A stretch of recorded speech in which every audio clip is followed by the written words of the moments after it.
महंगाई से जूझ रही पाकिस्तान में 10 दिनों से अघोषित लॉकडाउन, अवाम बद्दुआ देती बोली रहम करें। ईरान वार्ता की आस में पाकिस्तान की राजधानी इस्लामाबाद पिछले 10 दिनों से लॉकडाउन की स्थिति में है। इस्लामाबाद में सड़कें बंद हैं, बाजार ठप पड़े हैं और चारों ओर सुरक्षा बलों का पहरा है। संभावित शांति वार्ता और हाई प्रोफाइल दौरों की अटकलों के चलते शहर की सड़कों पर पाबंदियां लगा दी गई हैं। पाकिस्तान के एक ऐसी वार्ता की मेजबानी के लिए इंतजार कर रहा है जिसमें हिस्सा लेने वाले देशों का रुख घंटे घंटे में बदलता रहता है। ब्रिटेन में इक्वालिटी एक्ट 2010 की उड़ी खुलेआम धज्जियां। स्टिंग ऑपरेशन में हुआ खुलासा, धर्म देखकर किराए पर मिल रहे घर।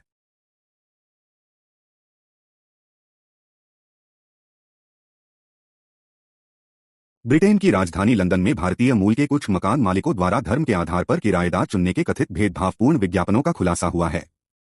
एक हालिया स्टिंग ऑपरेशन ने दिखाया है कि कैसे समानता अधिनियम 2010 फीट की धज्जियां उड़ाते हुए धर्म और जाति के आधार पर घर दिए जा रहे हैं। ब्रिटेन के अखबार द टेलीग्राफ की रिपोर्ट के मुताबिक फेसबुक, गमश्ट्री और टेलीग्राम जैसे ऑनलाइन प्लेटफॉर्म्स पर खुलेआम ऐसे विज्ञापन पोस्ट किए गए जिनमें ओनली मुस्लिम और हिंदू ओनली जैसी लाइन लिखी मिली। वैश्विक तनाव के बीच भारत का बड़ा दाव, न्यूजीलैंड से एफटीए पर सहमति, समझिए फायदे।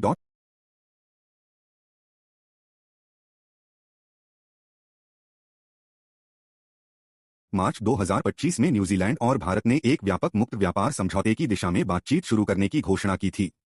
न्यूजीलैंड के प्रधानमंत्री क्रिस्टोफर लक्सन ने घोषणा की कि भारत और न्यूजीलैंड अगले सप्ताह एक बहुप्रतीक्षित मुक्त व्यापार समझौते एफटीए पर साइन करने जा रहे हैं, जो द्विपक्षीय आर्थिक संबंधों को गहरा करने की दिशा में एक महत्वपूर्ण कदम है। इस समझौते को एक महत्वपूर्ण आर्थिक सफलता बताते हुए सिट की हेल्पलाइन पर शिकायतें अंबार एफआईआर दर्ज कराने को नहीं है तैयार, निदा खान अब भी फरार।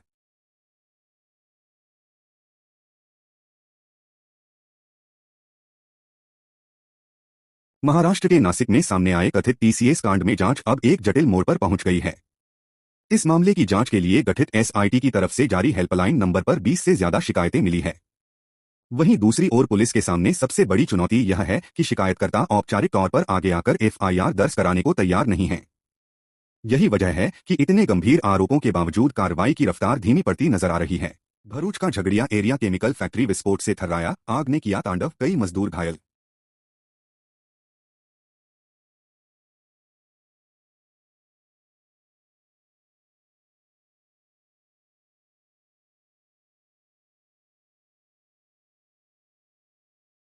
गुजरात के भरूच जिले के झगड़िया जीआईडीसी क्षेत्र में बड़ा हादसा हो गया, जहां एक केमिकल फैक्ट्री में अचानक जोरदार धमाका होने के बाद भीषण आग लग गई। प्रारंभिक जानकारी के अनुसार इस हादसे में कुछ मजदूरों के घायल होने की खबर है, जिन्हें नजदीकी अस्पताल में इलाज के लिए भर्ती कराया गया है। बताया जा रहा है कि धमाका इतना जोरदार था कि इसकी आवाज आसपास के इलाकों में भी सुनाई दी, जिससे लोगों में दहशत फैल गई।